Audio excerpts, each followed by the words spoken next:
Okay, so air-to-air pipe's back in. I just wiped it all down, kind of cleaned it off. Rubber there, just wiped it down. It's got this little wear plate on here, or rag, so it keeps these lines and stuff from wearing a hole in it. So it had the wear cloth almost wore off here, so I just turned a new spot. I got that put in down there. Airbox bracket is in there. Then the air tank, or the coolant reservoir. Got the hose on there. Plug-in goes here. It's off this same harness. Actually ties in with this. Then this here plugs in this sensor here. Then we've got our mass air sensor left. So once the airbox goes in, then that'll go in. Battery cables. So with this thing put back together, this one here comes your crossover line from the other side. Still have this cable here that goes to the computer, so you can get it stuck on here. I just forget exactly which one of these it was on. Go back in my videos and see where I had pulled it off of. So that's in there. What else have I got done here? I still have my coolant lines to do, so I got this thing just sitting here, and I got this lines open, and over there one coming off the top of the thermostat. We can see in the center there's still open, so we still got that to figure out. Run all that in there. Bottom side, there's a little wire goes here. I'm not sure why they run it over there, but it goes over and grounds here with these ones. So this here's all your grounding for your lights and stuff. And the other one, I have no idea why it's there, but it's where the wire seems to go, and I didn't video exactly where it came off of, but looked like a good enough spot to ground it. There's one of these also on the other side for the other lights, so I just put anti-seize on those, cleaned them up, put anti-seize on them. Then I got the helper right there. She is cleaning fins, so lots of rock dinged fins.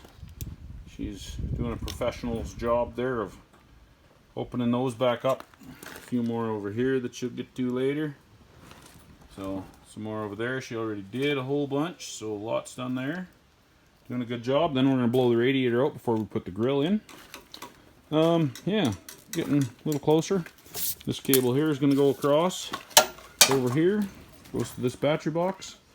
I think there was some Christmas trees in these things, but they're all tape's all junk, so I believe they were snapped in there, but we'll see what else goes in there. It might have actually just been laying in there. I don't recall exactly. So see how that goes. It's getting pretty close actually. Got the fan still out, but that's a pretty easy job to stick back in there, I believe. Yeah, we're gonna finish up on this side, a couple more things. Actually, I think I'm up to that coolant. The heater hose is there now, so I got this heater hose. Got that heater hose there going to the heater. Wait, focus. And then the other one comes off of here. Is actually the old EGR stuff. If you do a whirly fab one, they've got a plug that goes right in the back there, down right at the back of the block. So this one here, I believe, is just going to do a, oh come on, I believe the way this here is supposed to work is this setup here just makes a circle. Of course, we got to make sure it doesn't kink. Pretty sure that's just going to tie right in like that. And then this one here goes to the front by the thermostat housing, is going to connect to that. And then this one here is going to jumper across and go over here. So I got to go find the little hose. This is going to go over there. That goes there. And we're going to find a way to make this go like that without kinking it. So I think that's what it's supposed to do. It's kind of stupid though. It's a ridiculous setup. I think it would have been better to just clamp the other one in the back there. Or to do something different. But anyway. We'll see if we can figure out a way to make that work for now. The plan is to find a Webasto heater because I live in the north and it's cold. So when I can find me a little Webasto heater somewhere for not too much money, then I will tie it in over there, and I'll tie it into somewhere going into this bottom rad hose as a return. Is why I didn't plug that EGR hose over there. I just figured that would be a good spot to tie in, so that's why I didn't just get rid of the thing, because then I'd have to go put it back when I find it. So here in the next few months, maybe maybe wait till the dead of winter to install it. But that's why I kind of went with this system instead of just blocking it off. And when I go to the other system, then I'm going to have to also cap this, get rid of this, and then just throw this hose away and get a hose that just plugs in here and attaches to the thermostat housing, is the way the Whirly custom ones do it. So anyway, that's why I have this conundrum that I have of trying to figure out how this hose is supposed to not kink. So we'll get that figured and then we'll go from there. So got the hot side pipe in there. It kind of has a specific place that it goes. You can see it down there right below the fill there for the power steering. You see your hot side pipes down there, and then it goes over here right in front of the ECM and kind of bubbles out, and that's where it goes. So had a little bit of a issue, went back and watched some of my earlier video to see where it kind of went, but I was trying to go a little too far from the engine, then it wouldn't turn properly. So it does fit in there once you get it in the right spot, but it's probably would have been easier to put it in earlier, but then it would have probably messed something else up and made that harder. So it worked like this. But yeah, with everything in there, it does go in. It's just a little bit of moving wires and finagling. So there it is. Go back under the passenger side wheel well, pull the air-to-air pipe back off right there. Air-to-air cooler. Just wasn't quite 100% sure that I'd pulled the rag out of that hole.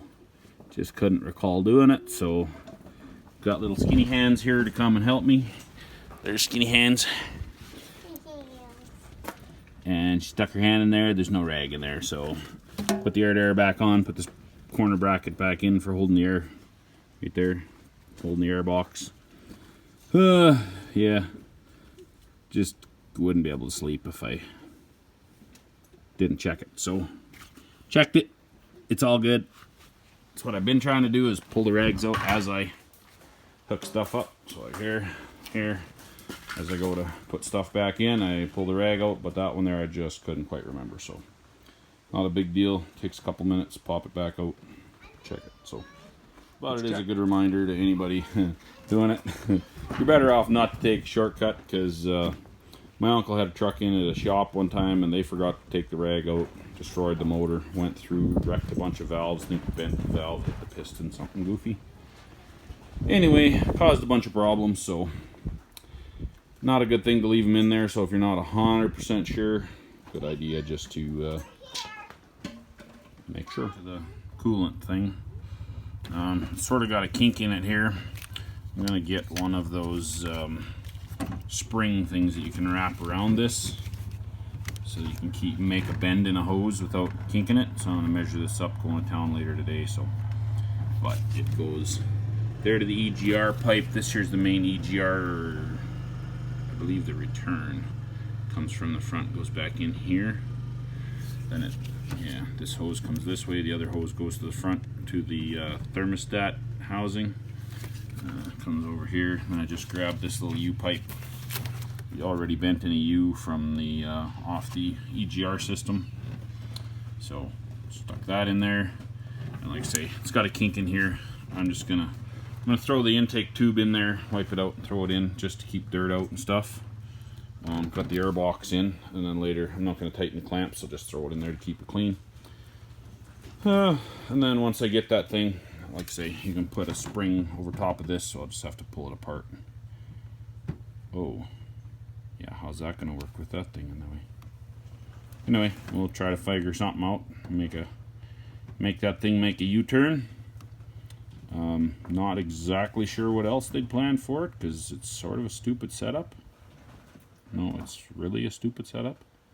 There's nothing else, no other way this dumb thing's supposed to go. So yeah, good cheap eBay parts, because you're trying to monkey rig something for short term. But anyway, that's what we got to deal with. Gotta find a way to make that work. If we don't get coolant here, this is the feed side for the coolant, so if we don't get any here, then that coolant is just going to go bypass around the engine, I think. It's not going to go where we want it to, so yeah, got to do something with it. But yeah, that's what we're up to. Got all this stuff here plugged in. the intake sensor, mass air sensor, coolant sensor down there underneath the bottle there, low coolant sensor. Got these cables all fed back in. This one here goes across the other side of the engine.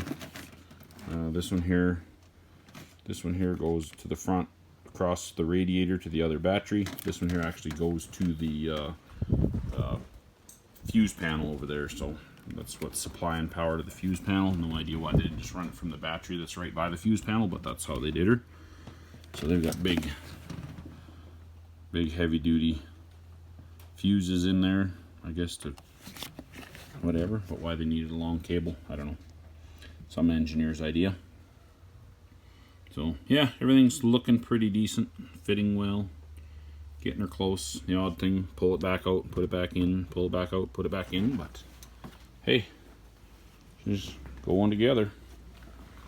Yeah, like I say, a few more things, but she's getting pretty close.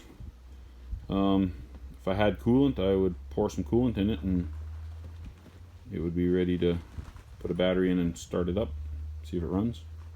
But don't have the coolant, so we'll get some next time I'm in town.